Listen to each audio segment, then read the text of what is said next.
Welcome to my boring opinion. Okay, I'm back again, and in this video I'm going to talk about the gap theory, or rather the gap theory debate, and I'm going to look at some scripture that's used to try to debunk it, and some scripture that's used to support it. Now, let's look at the first part of it. I'm going to do the scriptures that's used to debunk the gap theory, and we're going to look at the strength of the argument that's against it, and if it's really a legitimate argument that could be used. Okay, so let's start with Genesis 1:31. That's one of the most common arguments used against the gap theory, because they said that, well, how can everything be good, very good, if there was millions and years of death and all that on? Well, that's actually more of a matter of opinion, really, than it is fact. So Genesis 1:31 technically doesn't prove nor debunk the gap theory.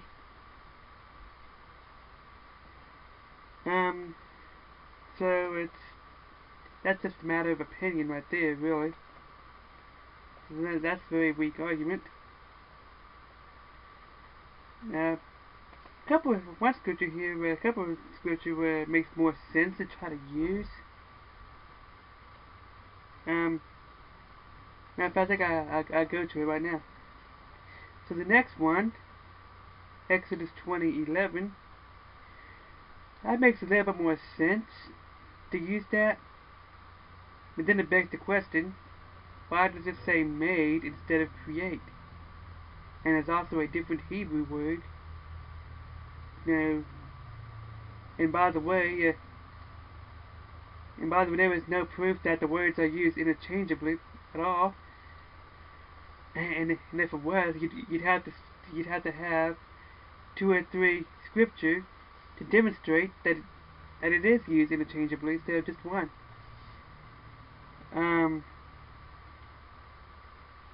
Which I meant to include that in the thing, and then when I made the list here a couple of days ago. And I was going to just the problem with that. So the problem with the claim that made and create is being used interchangeably is that people use the support scripture for that is when God said it's something about let us make man in our own image, and the next verse says, and God created man as something like that, and it looks like it's used interchangeably. I think it's more like it could also be said, that God created man's physical body. No, God formed man's physical body, like made his physical body, and created his soul. So that right there could also be a possibility, and that could be the argument used against it to kind of explain that. Although in Exodus 20:11 that does make more sense. And the word made can also mean fashion. So once again, this could be like a remake or a restore. It could still be a restoration. Otherwise, it would be create. I'm saving Ezekiel 28 for last, because that also makes sense.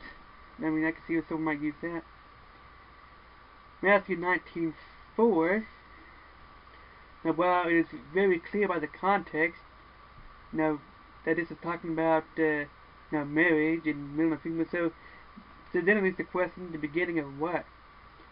It can be explained away that the beginning of the Adamic age, the New Age. What? The beginning of the Restoration. So So it leads to question the beginning of what? A lot of people associate that with the beginning of Genesis 1:1. And it could also be used in the beginning of Adam and Eve, at the beginning of the New Age, the Adamic Age. And that is the argument that could be used against it. Whether or not you actually believe it, and that's the argument. That argument could actually be used against it, and it could actually be a possibility, since the gap theory doesn't interfere with salvation or anything. Then Romans 5:12, and about death into the world through sin. Once again, people who believe the gap theory could say that death entered the world the first time through Satan's sin, and the re-entered the world through Adam's sin. So and that's where we're at now. And the only difference is, when Adam sinned, Jesus bought our salvation. I mean, that's the explanation. Now that's talking about Adam's sin, so it can be explained with restored earth. So now let's go back to Ezekiel 28, which incidentally enough is one of the supporting scripture for the gap theory too. So, many people who believe the young earth creationists, who are young earth creationists, many Christians will use Ezekiel 28 as proof that that Satan fell after Genesis 31 and apparently was allowed to, for some reason, to go in the Garden of Eden with Adam. So therefore, he must have been in the Garden of Eden at some point with Adam, because that's what they interpret that verse to mean. Well, the problem with that is, this verse can also is one of the key verses to use to support the gap theory. And people who believe the gap theory could say that that's talking about a different Garden of Eden. And I'm going to go over the reason for that in a few minutes. Now let's talk about the supporting scripture, and I say the most supporting scripture for last. Genesis 1:28. No, excuse me. Genesis 9 and 10. And I'm talking about the scripture that people would use to that's used to support the gap theory now. Let's see, that's the beginning of day 3, when we can look at that very closely. Okay, it is traditionally taught that God created the land on day 3. That's what the traditional belief is. That's why I think that's what young earth creationists believe. However, and day 3, the first part, it seems more like God separated the water from the land, which was already there. And what can be used to support that is the Hebrew word for appear, which can also mean to reveal itself or to show itself. So kind of like when you open a curtain, whatever was behind the curtain now appears. It's now showing. Now the next argument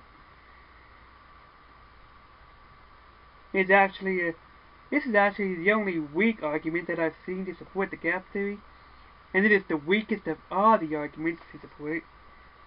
In the King James Version Bible, in Genesis 1:28, it has the word replenish instead of fill. Many people who believe the gap theory claim that are using that as proof. They claim that the Hebrew word for replenish in that verse actually means fill again. However, Like I said, this is a very weak argument because I've done a Bible study on that word, the Hebrew word for replenish, and that was used in the King James. And it looks like, Young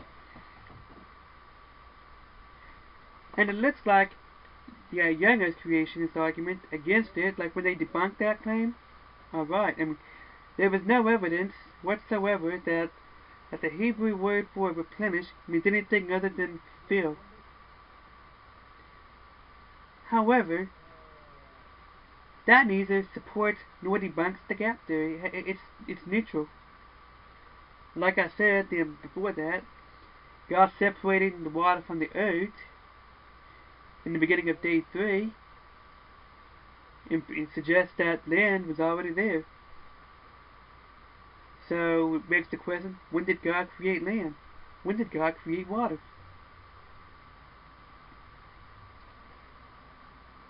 Now,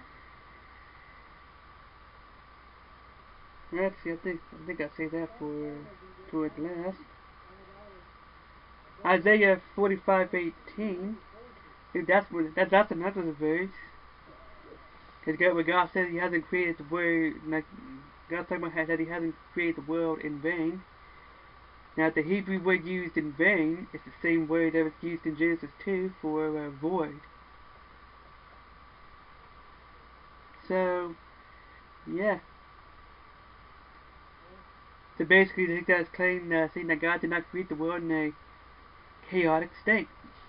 Because basically, what this verse is saying, yeah. In Genesis 2, that's the condition that we see the earth in. And that's what Jeremiah 4:23 is saying. And in Psalm 104:30, yeah, that could also be a very weak argument. I can kind of see in support of the gap theory, because that can be also used to say as prophecy, as like the end time, after the new earth, what the new earth would be like after it's been restored and purified and stuff.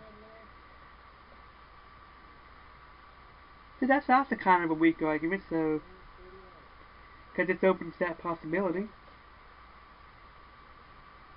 However, Jeremiah 4:23, I mean, now that right there is clearly talking about the beginning. And I mean, like, God describing how the earth was, and describing describing the cities was uninhabited and all that. I mean, that right there is pretty good, solid argument. However, people who are against the gap theory could claim that that's prophecy or something. Now the key verse, because if there is a gap theory, if the gap theory is true, then you had to find something in the Bible that could have only took place in between the gap theory to further verify it. So we gotta find something, and so far we've seen. So Isaiah 14:12 through 14, which describes the fall of Lucifer, seems to describe Lucifer as having dominion over the earth. And so does Ezekiel 28:13. Now, most people who don't believe the gap theory, they don't address everything in that verse, that in these verses that's used to support the gap theory. They only address a couple of things, and they don't address everything. So, this verse seems to describe Lucifer as having dominion over the earth at one time before his fall. Well, that begs the question, when did that happen? Because when God made Adam, He gave Adam dominion over the face of the earth. So, once again, when did Lucifer have dominion over the earth? Because he's described as being in place of authority. He's wanted to exalt his throne above God's. whether that's a symbolic throne or a literal throne, either way it represents the authority, his dominion. And it also indicates that since he was wanting to ascend into heaven, that indicates that he wasn't in heaven when he said that.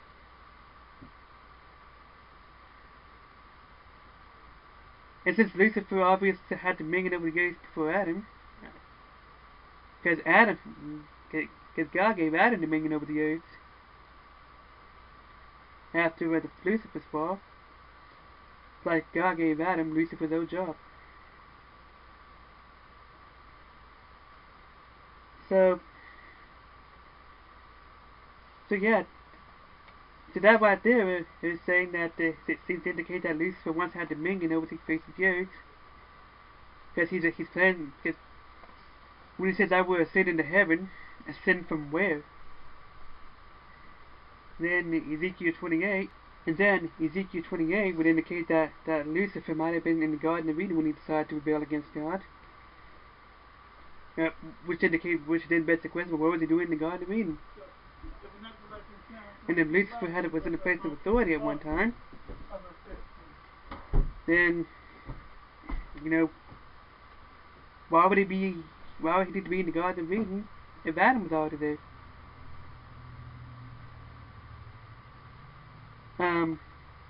So pretty much, there seems to be more evidence supporting the gap theory than there is against it. The only way to truly debunk the gap theory is to do a Bible study on the supporting scripture and explain the real meaning. What's the real meaning of these scriptures here about the fall of Lucifer in Isaiah 12 through 14? Why does it seem to describe Lucifer as having authority over the earth? And all that. That's the real meaning. That's something that you must address. Yeah, you have to address everything in these verses about Lucifer's fall. If you want to debunk the gap theory. So once again, it still means that the gap theory is a possibility. Nobody is trying to deceive anybody, no matter what side of the fence you're on. And that's one of the things that kind of bothers me, is that young earth creation accused gap theory of spreading lies and compromising, and gap theory Christians are constantly accusing young earth creations of spreading lies, and I don't think anybody is intentionally trying to deceive anybody. And if there is any false doctrine here, it's probably a misunderstanding of Scripture. Because it doesn't interfere with salvation, so we must at least consider so what does the hurt to consider as a possibility? Since it has nothing to do with salvation and who Jesus is and all that. And that's it for this video. Bye. This has been my boring opinion. Thanks for watching my video, and feel free to check out TubeBuddy. The link is in the description.